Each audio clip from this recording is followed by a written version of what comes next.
Você recebeu um chamado de Deus, um chamado claro, um chamado específico, um chamado que você não quer aceitar. E então, você faz algo que parece impossível. Você tenta fugir de Deus. Você tenta se esconder. Você tenta se afastar. Você tenta viajar para o outro lado do mundo. Mas há um problema. Você não pode fugir de Deus. Porque Deus é onisciente. Deus é onipotente. Deus é soberano. Hoje, vamos entender por que a fuga de Jonas é a fuga de todos nós. E por que a soberania de Deus sempre vence. Jonas começa com um chamado direto. E o chamado é específico. E veio a palavra do Senhor a Jonas, filho de Amitai, dizendo: Levanta-te, vai à grande cidade de Nínive, e clama contra ela, porque a sua maldade subiu até mim. Ouça isso. Levanta-te, vai, clama contra ela. Deus está chamando Jonas para uma missão profética. Deus está chamando Jonas para ir a Nínive, a capital do Império Assírio, o inimigo mortal de Israel. E qual é a mensagem? Clama contra ela. Denuncia sua maldade. Proclama o juízo de Deus. Mas aqui está o problema. Jonas não quer ir. Jonas não quer pregar a Nínive. Jonas não quer oferecer a possibilidade de arrependimento a seus inimigos. Porque Jonas é israelita. Jonas ama Israel. Jonas quer que Nínive seja destruída, não salva. E então, Jonas faz algo extraordinário. Jonas faz algo que parece impossível. Mas Jonas se levantou para fugir do Senhor para Tarsis. E desceu a Jope, e achou um navio que ia para Tarsis. Pagou a sua passagem e entrou nele para ir com eles para Tarsis para se afastar da face do Senhor. Fuga, rejeição, desobediência. Jonas está tentando fugir de Deus. Jonas está tentando se afastar da face do Senhor. Jonas está tentando rejeitar o chamado divino. Isso aponta para Cristo, porque Cristo é aquele que aceita o chamado de Deus perfeitamente. Cristo é aquele que diz: não se faça a minha vontade, mas a tua. Cristo é aquele que obedece completamente. Mas agora, algo extraordinário acontece. Deus não abandona Jonas.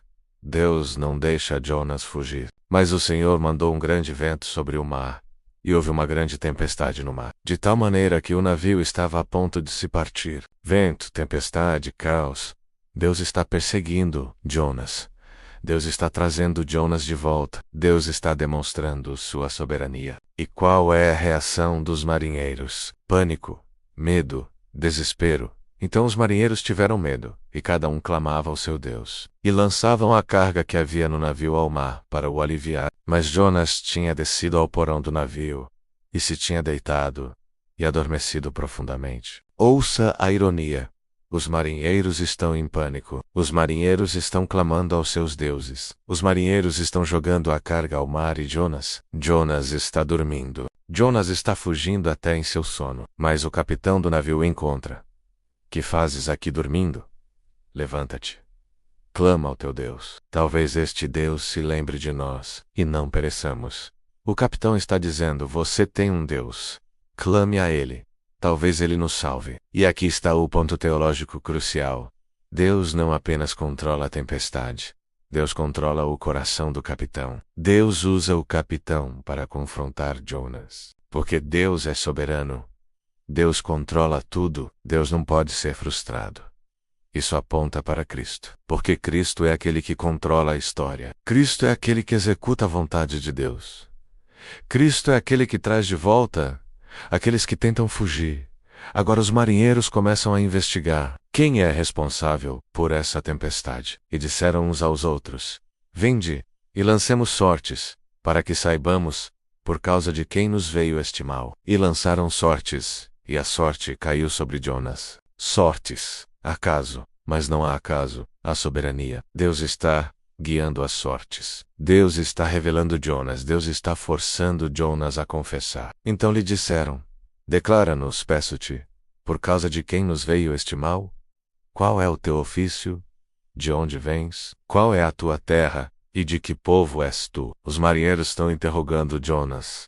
Os marinheiros querem saber quem é esse homem que trouxe a tempestade. E qual é a resposta de Jonas? Eu sou hebreu, e temo ao Senhor, Deus do céu que fez o mar e a terra. Confissão, reconhecimento, verdade. Jonas confessa que é hebreu. Jonas confessa que teme ao Senhor. Jonas confessa que o Senhor fez o mar e a terra. E então Jonas revela a verdade.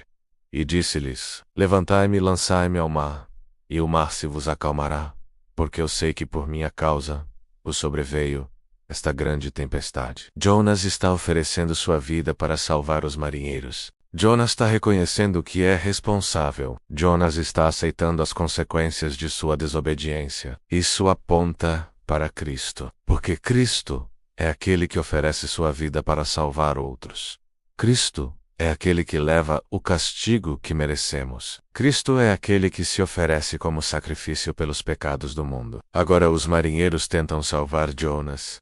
Eles remam para a terra. Eles tentam evitar lançá-lo ao mar, mas é inútil. A tempestade continua. E finalmente, eles lançam Jonas ao mar. Então levantaram a Jonas e o lançaram ao mar. E o mar se acalmou da sua fúria. E qual é a reação dos marinheiros? Então aqueles homens temeram ao Senhor com grande temor e fizeram um voto ao Senhor. E disseram: Se for verdade que o Senhor existe, nós também o serviremos. Conversão, fé, arrependimento. Os marinheiros pagãos são convertidos pelo testemunho de Jonas. Os marinheiros pagãos reconhecem o poder do Deus de Israel. E Jonas está no fundo do mar. Jonas está morto. Jonas está em escuridão. Mas aqui está o ponto teológico crucial. A morte de Jonas é redentora. A morte de Jonas salva os marinheiros. A morte de Jonas demonstra o poder de Deus. E isso aponta para Cristo.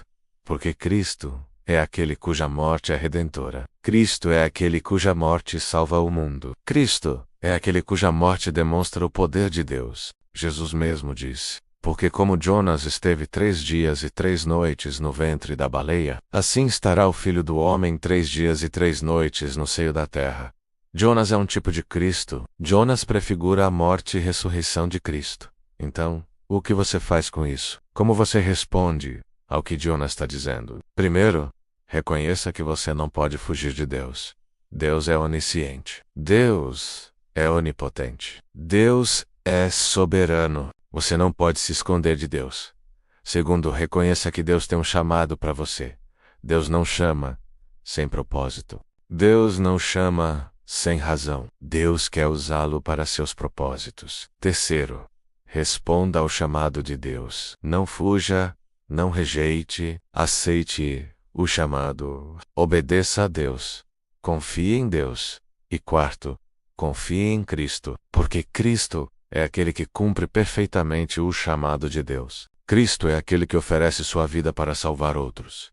Cristo é aquele que oferece redenção através de sua morte. Se essa reflexão tocou seu coração, se você quer responder ao chamado de Deus e viver uma vida de obediência, inscreva-se neste canal. Aqui, estudamos a Bíblia não como um livro de histórias antigas, mas como a palavra viva de Deus que fala ao seu coração hoje. Nos próximos dias, continuaremos explorando o livro de Jonas. Veremos como Deus salva Jonas do fundo do mar. Veremos como Deus oferece uma segunda chance. Veremos como Deus trabalha em nossas vidas mesmo quando tentamos fugir. Mas tudo começa aqui com um entendimento de que você não pode fugir de Deus. Inscreva-se, ative as notificações e vamos estudar a palavra juntos. Até o próximo encontro da fé.